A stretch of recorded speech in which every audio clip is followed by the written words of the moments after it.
मैं राजीव गाय वाला आज सुबह सुबह गया था मैं जनार्दनपुर।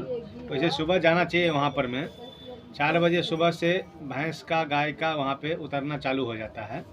वैसे भैंस तो जा करके एक दिन पहले ही सोमवार को ही चला जाता है। हर एक मंगलवार को वहाँ पे हाट लगता है, उसी में चला गया था। आज आते आते लेट हो गया। आप लोगों को जब गाय आप खरीदेंगे या भैंस खरीदेंगे वहाँ पर में, तो अगर कोई साथ में जाने वाले हो, कभी आप जो है ना, जो समझदार हो, आपको लगे कि अपना आदमी है, तभी आप खरीदिएगा वहाँ से। क्या होता है मालूम है कि मंडी में जाने के बाद क्या होता है कि आप गाय भैंस को समझ नहीं पाएंगे तो गड़बड़ हो जाएगा। क्योंकि कोई कोई भैंस ऐसा होती है दूध निकालने देती है, अगर नहीं निकालने देती है तो आपको नहीं मालूम पड़ेगा। जो दूसरा आदमी साथ में रहेंगे, देखने वाले अच्छे जो रहेंगे, तभी आपको अनुभव होगा। या तो आपको अनुभव है तो आप ले सकते हैं वहाँ पर में, ऐसा नहीं है। इसके लिए मैं गया था, मुझे पूरा अनुभव है इसके लिए गाय भैंस खरीदने का। कौन दूध निकालने देगी नहीं देगी, तभी मैं वहाँ से लेता हूँ। मैं 2 गाय वहाँ से लिया था, तो एक जो है सो दूध नहीं निकालने देती थी, दूसरा निकालने देती थी। ऐसा नहीं है, दलाल की खुट्टा पे भी होता है, पैकार की खुट्टा पे भी, जो उसके मथान पे होता है वहाँ पे भी गाय अच्छा मिलता है। ऐसा नहीं है कि मतलब नहीं मिलता है। ये जो मैं गाय लाया था, ये बड़ी वाली, तो मैं लिया था पैकार के यहाँ से ही लिया था ये गाय, तो ये सही रही, ठीक है। दूसरा जो लाया था वो थोड़ा ख़राब था, दूध नहीं निकालने थी। बाद बाकी ये सब मैं देख करके लिया हूँ, खुद अपने से दूध निकाला था, इसको भी निकाला था, उसको भी निकाला था। गोली वाली जो गाय है उसको भी निकाला था। क्योंकि दूध निकालने से क्या होता है, अनुभव हो जाता है इसको दूध कितना हो सकता है। दूध जब आप निकालेंगे तभी, कभी कभी क्या होता है, कोई छिमी मार हो तो उसमें जो है धोखा हो जाता है। अभी आप जो जिसको लें आप पेठिया में वही होते हैं। कभी कभी ये हो जाता है कोई छिमी मार हो और दूध तो 1 दिन का रोका हुआ रहता है। जब रोका हुआ रहेगा बाज़ार में तो दिक्कत हो जाता है, उसमें उतना अंदाज नहीं मिलता। कोई छिमी मान लीजिए 3 बाट हो तो थोड़ा थोड़ा दूध आता हो। वैसे आप किसान के खुट्टा पर से लेंगे, किसान के यहाँ से लेंगे, तो आपको पूरा अनुभव मिलेगा कि इसमें। लेकिन दूध कम से कम 2 टाइम नहीं तो 1 टाइम ज़रूर निकाल लीजिए। 1 टाइम नहीं निकालेंगे तो आपको अनुभव नहीं होगा। क्योंकि दूध जब तक नहीं निकालेंगे तो अनुभव ही नहीं होगा। अगर आपको दूध निकालना आता है ठीक है, नहीं कोई साथ में है तो उसको लेकर के जाइए, दूध निकाल करके लीजिए कभी भी गाय। कभी कभी को क्या होता है 3 बाट में ज़्यादा हुआ, 1 बाट में बहुत ही कम होता है। थोड़ा कम हो तो कोई बात नहीं, मान लीजिए 3 बाट में अगर 1 लीटर हो रहा है, दूसरा बाट में आधा लीटर भी होगा चलेगा।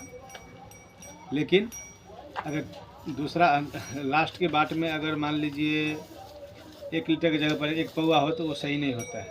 होता है ऐसा गाय, ऐसा नहीं। आप लोग पालते होंगे तो आप लोग का अनुभव होगा। मैं तो बहुत खरीदा गाय, कम से कम 2018 से लेकर के और 2023 तक, अभी तक समझ लीजिए 40 से 50 गाय खरीदा। उसमें से 3-4 गाय जो है ना, क्योंकि उसका दूध में निकाला नहीं था। जिसको दूध नहीं निकाला उसको गड़बड़ निकल गया, उसको किसी का दूध नहीं हुआ तो किसी का मतलब दूध निकाल आने के बाद थोड़ा कम होता था। फिर मैं भी उसको सेल कर दिया घटा करके। इसलिए देखिए, हमारे कहने का मतलब ये है, कभी भी आप गाय ले, दूध थोड़ा कम भी हो लेकिन ऐसा अनुभव करिए कि इसको दूध हो सकता है, तभी आप वैसा गाय खरीदिए। नहीं तो क्या होता है, पैसा लग जाता है। पैसा लगने के बाद जो है ना, आप सोचते रहेंगे। आप अगर नया डेयरी फार्म करना चाहते हैं तो कम से कम आप बछिया से स्टार्ट करें। बछिया में क्या होता है कि मान लीजिए 3 ब्याज 4 ब्याज अगर रह भी गया ना तो कुछ फर्क पड़ता नहीं है। और गाय आपको अनुभव नहीं होगा। मान लीजिए 3-4 बयान का रहेगा, ऐसा भी देख लीजिए दूसरा बयान का हो, फिर भी सही है कि पहलोट में दूध जो है ना अच्छा होता है गाय को, दूसरे में भी अच्छा होता है, क्योंकि पालने के ऊपर होता है। आप अच्छे से नहीं पालिएगा तो नहीं होगा। चौथे पचमी में क्या होता है, थोड़ा लड़खड़ा जाती है गाय, लड़खड़ा जाती है। तो जो पुराना खरीदार है उनको मालूम पड़ेगा, जो पुराना किसान है उनको मालूम पड़ेगा। जो नया कोई डेयरी फार्म करना चाहते हैं तो उनको मालूम नहीं पड़ेगा। इसके लिए मैं खास करके ये वीडियो डालता हूँ, आप लोग देखते रहिए।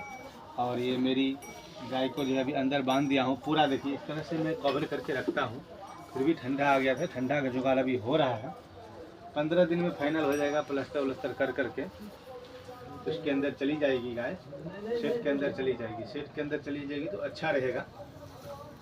और अभी थोड़ा दिक्कत है, अभी पेशाब करती है तो यहाँ पर हम पूरा बह जाता है। रात को मैं बाकेट ले करके इसको पेशाब जो है मैं उधर से निकाल देता हूँ, गोबर भी उठा देता हूँ रात को, तो उसके ऊपर बैठ जाएगी। ठंड का महीना है, गर्मी में बैठ जाएगी तो अच्छा है, कुछ ख़राब नहीं है, बैठने दीजिए गोबर पे, पेशाब पे बैठ जाएगी, कुछ नहीं होगा। ठंडी में क्या ठंड लग जाएगा, गर्मी में क्या गर्मी लगता है, तो गोबर भी ठंडा होता है, पेशाब भी ठंडा होता है, बैठ जाएगी। आप रोज़ तो धोएंगे, नहीं भी धोएंगे 2-4 दिन तो कोई फ़र्क पड़ता नहीं, क्योंकि देखिए गाय जो है ना इसको रुआ है, और रुआ है तो रुआ वाला माल जो भी है उसको कुछ ऐसा नहीं है, आप 1 महीना भी नहीं नहाएंगे फिर भी चलेगा। ऐसा नहीं है कि रोज़ दिन नहाइए, गर्मी का टाइम हो या ठंडी का टाइम हो। ठंडी के टाइम में तो 4-5 महीना कोई नहाता नहीं है, 3 महीने भी नहाते नहीं हैं। और गर्मी का टाइम हो तो उस समय जो है ना आप नहीं भी नहाएंगे, 15 दिन भी नहीं नहाएगी। अगर मान लो ऐसा दूध वाली गाय है, फिर खाना नहीं खाना चाहती है, नहाता है इसीलिए कि खाना अच्छे से खाए, ठीक है। और खाना का जो मैं बताया था वो ध्यान करके आप जो है ना सुबह शाम ही खिलाए ज़्यादा करके।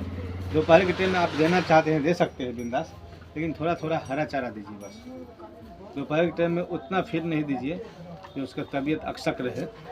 आप लोग देखते रहिए वीडियो को, लाइक करिए, और जो अभी तक सब्सक्राइब नहीं किए हैं वो भी सब्सक्राइब के लिए थैंक यू, बहुत बहुत धन्यवाद। मैं राजीव गाय वाला।